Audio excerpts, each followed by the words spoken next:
Assalamu alaikum wa rahmatullahi wa barakatuh. Dans cette vidéo, je vais vous expliquer comment étudier, comment faire l'étude d'un mouvement en utilisant le logiciel régressé.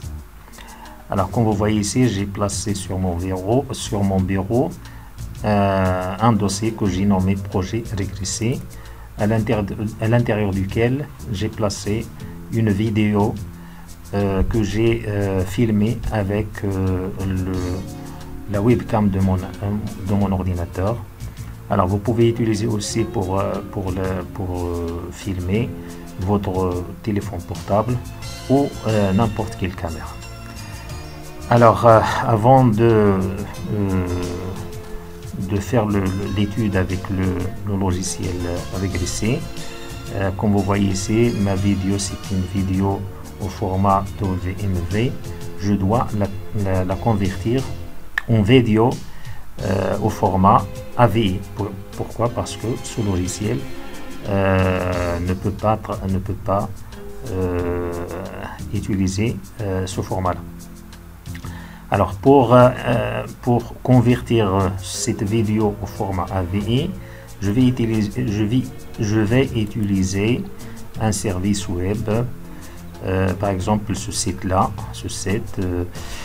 alors pour lancer ce site, depuis votre devoir, il suffit donc de cliquer sur CTRL plus clic. J'appuie sur CTRL et je clique avec la souris. Alors donc sur l'internet, donc nous avons ce service là, donc ce site qui va nous convertir notre vidéo en AVI. Alors je vais télécharger, donc je vais choisir mon fichier. Alors je l'ai placé sur le bureau, donc dans le projet régressé. Le voilà, donc je vais l'ouvrir. Alors vous voyez ici, il y a l'importation du fichier. Maintenant il est importé vers le site. Là, il suffit maintenant de démarrer la conversion. Voilà. Alors une fois la conversion est faite, alors là je peux télécharger donc mon fichier. Alors je vais le placer donc dans le projet régressé. Alors je vais laisser le nom pour l'instant enregistré. Et voilà, donc j'ai donc le fichier au format AVI. Avant j'ai un format WMV, maintenant j'ai un format AVI. Alors je vais ouvrir le logiciel régressé. Le logiciel régressé. Alors je vais taper ici puisque je n'ai pas l'écran sur mon bureau. Régressé. Voilà. Voilà. Lorsque on ouvre le logiciel régressé, nous avons donc ce menu là. Alors je tape sur fichier, je vais utiliser ouvrir ou bien nouveau, c'est mieux, on utilise nouveau. Alors là je choisis vidéo et vous voyez donc le régressé nous donne cette page là. Alors là tout à fait à gauche nous avons ouvrir, donc vous cliquez sur ouvrir. Et là, je vais chercher sur le bureau le projet régressé et puis je vais donc choisir la vidéo qui est au format AVI. Alors ouvrir, voilà. Alors vous voyez donc sur le régressé, la vidéo elle est là. Pour voir la vidéo, vous pouvez cliquer sur ce bouton là. Voilà, avec les moyens de bord, j'ai filmé une petite scène qui consiste donc à lancer un petit objet. Et là, vous voyez au fond, j'ai placé sur le mur une règle qui va me servir de quoi? De repère, d'échelle, pardon. Et là donc je peux donc étudier le mouvement. Alors, pour ce faire, qu'est-ce qu'il me faut? Il me faut une origine des axes et une origine du temps. Et puis, il me faut une échelle. Alors, je commence par l'échelle, je clique sur échelle. Alors, je vais utiliser ma règle, c'est-à-dire je clique en haut et puis je glisse en bas. Je lâche. Et là, je vais écrire la longueur de cette règle. La longueur, c'est 30 cm. Je vais mettre donc 0,3. C'est OK. Maintenant, j'ai choisi l'échelle. Et puis, maintenant, je vais choisir la direction des axes. La direction des axes, elle est là. Alors, donc, je vais choisir cette direction. Voilà.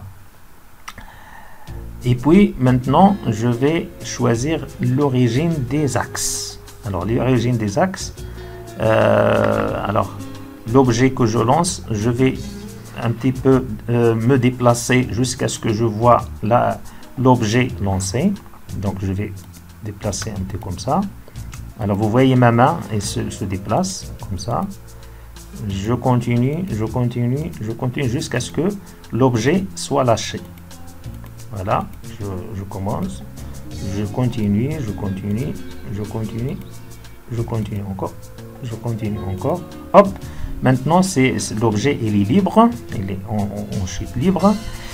Et maintenant, je vais placer l'origine des axes. Je clique sur origine et je clique au milieu de cet objet.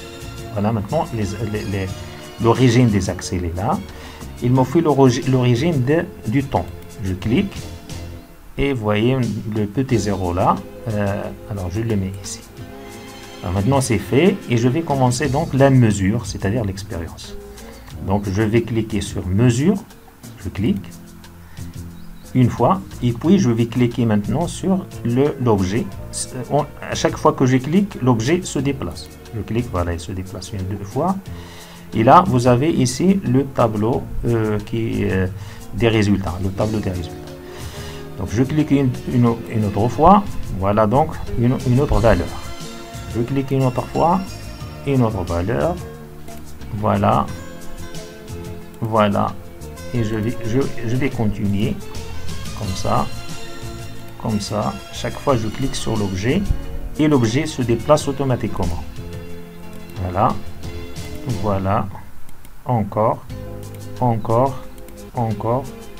et c'est fini, parce que l'objet, je ne vois plus l'objet.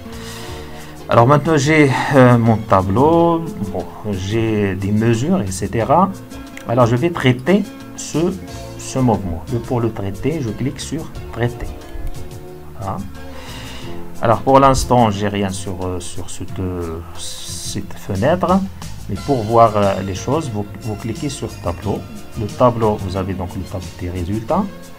Et puis pour voir la courbe, vous cliquez sur graphe. Alors, lorsque vous cliquez sur graphe, vous avez donc les points que nous avons marqués tout à l'heure. Alors, vous cliquez sur coordonnées si vous voulez pour modifier un certain nombre de choses. Alors pour moi, par exemple, je peux cliquer sur ligne pour avoir des segments, pour lier les points, mais je peux utiliser segments, je peux utiliser lissage, je peux utiliser, etc. Alors je vais choisir pour moi lissage. Et puis je clique sur OK. Alors vous voyez donc la courbe sous forme de parabole, bien sûr, sous forme de parabole. C'est un mouvement parabolique, hein, bien sûr. Maintenant, je vais chercher l'équation de ce mouvement. Pour chercher l'équation de ce mouvement, vous n'avez qu'à cliquer sur modélisation que vous avez ici à gauche, tout à fait à gauche. Alors, et puis, je cherche un modèle. Je clique sur modèle. Alors là, vous avez plusieurs types de modèles, linéaires, affines, etc. etc. Et il est évident que le modèle que nous avons ici, c'est un modèle parabolique. C'est pourquoi je vais cliquer sur parabole. Et tout de suite, nous avons donc l'équation de notre mouvement. il est sous forme de A plus BX plus CX au carré. Avec A, la valeur de A c'est 0,00924 et B c'est 2,08, C c'est moins 2,11. Bon, ici il est pratiquement A, il est pratiquement 0. Je peux même mettre la valeur 0 comme ça. Bon, bien sûr, il y a un petit déplacement de ma courbe, mais c'est pas grave. Bah, ce qui fait donc l'équation de ma parabole, c'est bon, c'est 0 plus bx, b c'est-à-dire 2,08, plus c c'est-à-dire moins 2,11 x au carré. Et voilà. Alors, nous avons donc obtenu la courbe et l'équation de notre mouvement. Bon, je vais essayer d'enregistrer le fichier. Enregistrer. Voilà, enregistrer. Je vais choisir projet régressé et je veux nommer mouvement, étude mouvement. Étude, tiré 8 ou 6, la même chose. Mouvement, sinon, vous pouvez même ne pas mettre le tiré. Mouvement. Voilà, enregistré. Voilà, c'est fait, c'est fini. Je vous remercie.